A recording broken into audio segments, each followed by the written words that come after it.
À toutes et à tous, bienvenue à cette édition d'information. Les députés nationaux ont donné leur feu vert pour prolonger l'état de siège dans les provinces du Nord Kivu et de l'Ituri qui font face à des problèmes de sécurité à cause des groupes armés. Sur les 371 députés qui ont voté, 338 ont approuvé la loi pour la prorogation de l'état de siège. 4 ont voté contre et 3 se sont abstenus. C'était lors d'une plénière dirigée par le premier vice-président de l'Assemblée nationale, Jean-Claude Tshilombayi, ce jeudi 19 septembre.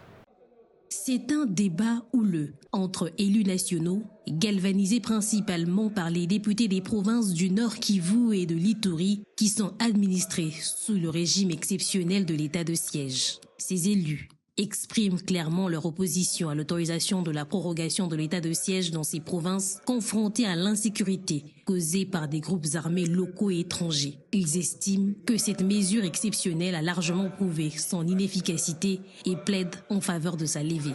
Non seulement la situation sécuritaire, depuis que l'état de siège est là, s'empire de plus en plus.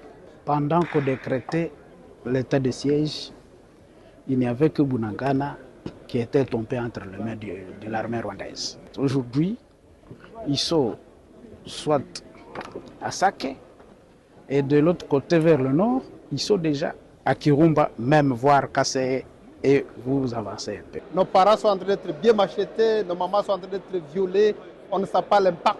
D'ailleurs, l'ennemi M23 continue à occuper des zones, sur des zones du jour au jour, et on ne trouve pas vraiment l'importance de l'état de siège.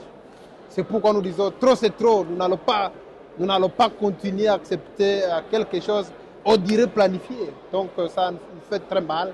C'est pourquoi nous sommes contre ce vote. Les députés qui soutiennent la décision du président Tshisekedi considèrent qu'il est illogique d'annuler cette mesure tant que la sécurité, qui était l'objectif initial de l'établissement de l'état de siège, n'a pas encore été rétablie dans cette région de la République démocratique du Congo.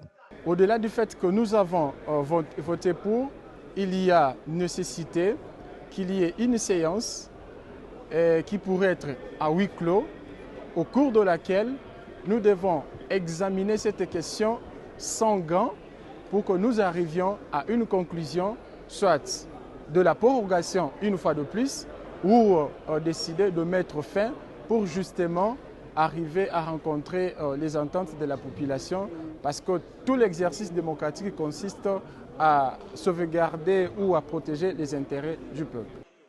Finalement, le vote a clos les débats. Le projet de loi relatif à la prorogation de l'état de siège a été voté par 338 députés sur 371 présents. Malgré l'opposition de 4 députés nationaux, le maître de séance, le vice-président de l'Assemblée nationale, Jean-Claude Tshilombayi, a levé la séance. La loi sera transmise au président de la République pour promulgation.